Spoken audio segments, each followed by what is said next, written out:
Ezra Chiloba, of course, now has filed a petition accusing his boss, chairman of the commission, Wafula Chebukati, of abuse of office and of witch hunt. This is a case filed at the Employment and Labor Relations Court. Now, Speaker, this issue about the IEBC, because now questions are coming up on whether or not this commission, as it stands, is able to actually carry out any electoral process going forward. Questions were raised last year. They are not really working on anything currently, but they're still fighting on issues dating as far back as 2013. It's going back, it's even getting to the corridors of justice. Surely, can we really trust this commission to carry out any proper electoral process going forward? I think this kind of start to mark the beginning of the end of this IEBC as we know it. Apparently, as we have seen, all our IEBCs have been serving just a term within which they conduct an election, and after that they either fizzle out or they never survive to conduct another election. We have not really had, except for Kivoito, we have not really had any other person who've been conducting elections one after another, and so it seems like there is a very high turnover with the IEBC, just like as it is with the EACC and other commissions that we have in this country. It seems to suggest that Kenyans should just sit back and watch as IEBC self-cannibalizes, because that's how it's intended to be. It's okay for them to self-cannibalize, because at the end of the day, what is coming out from Chebukati is that there seems to be some systemic challenges that they have within IEBC. And you see, the case of Chebukati is a funny one. Is a case of where when you get hurt on your finger, you actually cut it off, and you can't cut it off without feeling pain and without also bleeding to death. And so what I believe is that Chebukati, by of course the decisions that he's making on Chiloba, he's also actually exposing himself, and sooner than later we will also have him also having to answer to all these charges. But it is good for the public, because when some of these inefficiencies actually exposed by the kind of push and pull that exists in some of these commissions, in a way it brings out the dirt, and then we're able to deal with it. So I think Chebukati is just cutting the wound, but he can't cut that wound without actually exposing himself, because he has been an executive commissioner. He reports to work in the morning, leaves in the evening, he has a salary, and so you can't really accuse Chiloba of having had interest in some of those issues without having to expose yourself. And what I think is that the differences between Chiloba and Chebukati may not even necessarily have to do with the contracts and even the election. They are a little bit more personal. They seemed to disagree so much such that they could not even face each other. And it has actually been reported even in the dailies that these guys cannot face each other. They can't see each other eye to eye.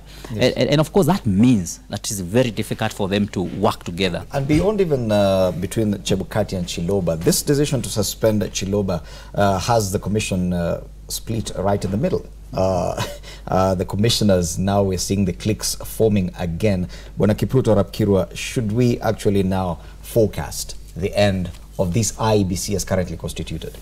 Thank you, Fred. What worries me more about our country is polarization of institutions. An institution such as IEBC has its own challenges, because anytime they pronounce results, especially at the presidential level, the country is divided almost through the middle. And this effectively means that IEBC is hated with equal measure by one side and also the other side. But more important is that the institutions, and the speaker said very well that the challenge is systemic, and therefore focusing on Chebukati and Chiloba is not really the main problem. The main problem is how do these institutions have their own internal mechanisms of checking interference from outside. Because in many cases, be it in the ministries or in any other institutions, there are telephone calls that come, especially when it comes to huge procurement issues, where some interested parties are not only interested in the process, but also in the proceeds that arise out of such processes. 2 billion shillings is not a small contract, and therefore we don't know who made the calls, and that's why as Speaker said, it is important that we get all the dirt out of this so that we know where does the problem lie. It may not be Chebukati, it may not be Chiloba. These are just the pawns in a game that somebody is playing from outside, and therefore it's a dangerous situation. We can remove the two individuals, but IEBC will still be riddled with the same problems that any other institution faces in Kenya today. And Bwasimeho, you must be feeling vindicated. You complained about IEBC over and over last year. It is now playing out without your inclusion or participation. The same things you're talking about are now coming out in the public. Absolutely, absolutely.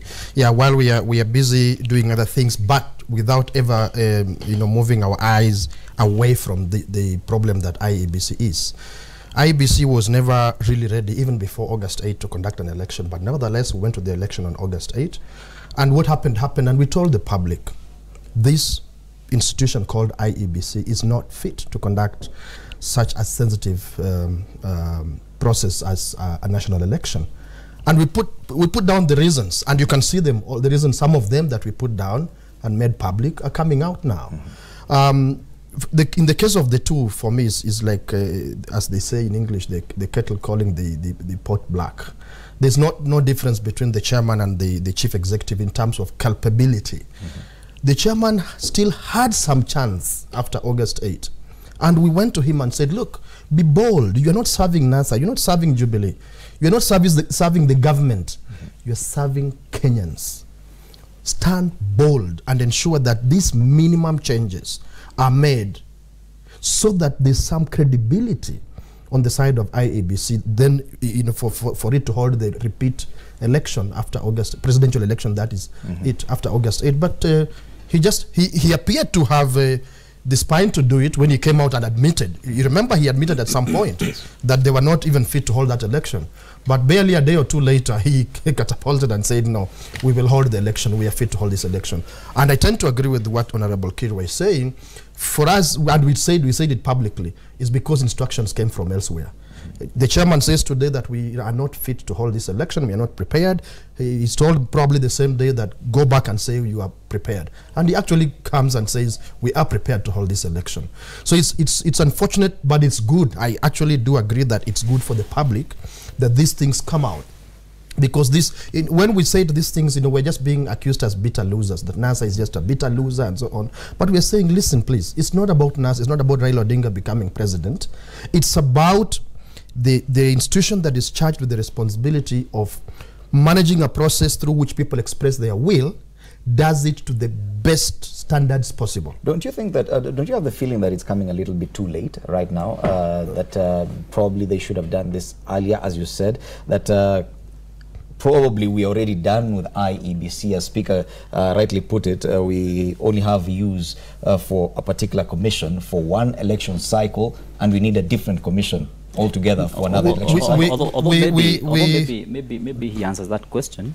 Just some of the issues that Chebukati is actually accusing Chiloba of, I do not think all of those issues or much of this actually has to do so much with Chiloba as a person.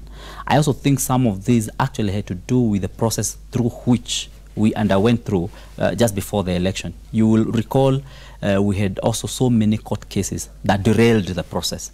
For example, like the issue of the KIMS, we could not be able to do the procurement within the right time. And as you can see now, issues are only coming out that some of the processes actually started, the implementation of some of those contracts actually started even before fully executing the contract in terms of signing and all that, because then time had really lapsed and preparation had to really go on so that the election can be done. And so I believe that political parties also had so much to do with this derailment of the processes. And so if it were not really now for the personal differences that are exhibited now between Chiloba and Chebukati, some of these things they actually need to sit down and look at them and ask ourselves, how much anyway did we have to contribute to this? And instead of actually blaming it on each other, and then when it comes now to who did not do what, especially on issues of integrity, then that then maybe can be left also now to their own audit mechanisms, and it can also be left to the external audit mechanisms like Auditor General and also the EACC. I think what Chebukati actually ought to do is to invite other bodies to come in and now do the audit of these processes, and in a way tell us we were not able to deliver this because of 1, 2, 3, and where there are integrity issues, let action now be taken from that angle. Otherwise, I think this issue really is a little bit much more about personalities than it is more about systems and about processes. But do we really care at this point with this particular commission? Do we really care? It appears like we've moved on from this, and you're already saying we'll no longer have use for Chebukati or Chiloba's team. We need to move on, and we'll probably get a different team for 2022. No, we should care, because an electoral commission, electoral management agency, is not for just a particular election. Ideally, it ought to do its work. It's continuous. It's a body corporate, so it ought to do its work continuously as a national institution. So we should care. But let me just quickly mention this thing of blaming court cases. Listen, court cases are a legitimate part of management of an election or management of any other public process. And a public institution that has responsible leadership must anticipate that, must prepare for that, must prepare to manage when these things of court cases come. They're legitimate. If some people are going underhand and doing other things that are not allowed in law, then you could blame them for sabotage. But if they are just taking you to court, and they are not the ones who make the decision, a court of law makes a decision, and then you claim that that is sabotage, then you're not really fit to hold office. Should have anticipated that, prepare for that, and know that this could happen. Finally, it is beyond actually these people in that institution. I totally believe that, and we did point that out as NASA. We know that the influence is coming from elsewhere, and that is what we ought to stop. We will not change, by the way, if we remove all these commissioners and the chief executive and even directors and replace with others. It will not change until the philosophy behind what we call management of elections changes. What do we believe elections to be for? It's not about just competition to get into president's office and other offices. It's an expression of the will of the people of Kenya. But that has been sabotaged because of capture. This institution has been captured by people who just want to use it to guarantee their perpetuation of, positions of power. Until we change that, regardless of who you are, until we change that in this country and accept that we need a national institution that manages how people express their will on leadership, nothing will change. Doesn't matter, you remove this and you put the most saintly people, we will be right back where we are. Finally, on this matter, Bonakirwa? Yeah, there are two things that come out very clearly. One is the debris that we can pick from all these issues, whether it is internal, external audit, and the collapse of the current IBC, should be carefully examined so that we realize what is the cause of the problem that we are faced today. We should not just wish this IBC away. We should actually look at the details on exactly what can we do as a nation. And as my colleagues have said, elections are not about this regime or the other regime. Elections are about posterity. Do we create a situation in Kenya where we trust the results that come out of an election process? And if so, how can we guarantee that? Finally, I do recommend, because as a former member of parliament, there were certain laws that used to be passed on the eve of elections. And it was very clear in the past, where it was one-party regime for 15 years as a member of parliament, then subsequent multi-party later on. It was clear that 6 months before you go for elections, you must make sure that anything to do with that particular election is proper, so that you know exactly what is happening. But parliament, up to the eve of elections, was still passing laws that even as a candidate, you don't know what is going to be the operating law on the election day. It is important in future that we can even have a cut of 1 year or 6 months, such that if there are any court cases, they are dealt with earlier, so that we go for elections when we are sure about the laws that we are going to apply.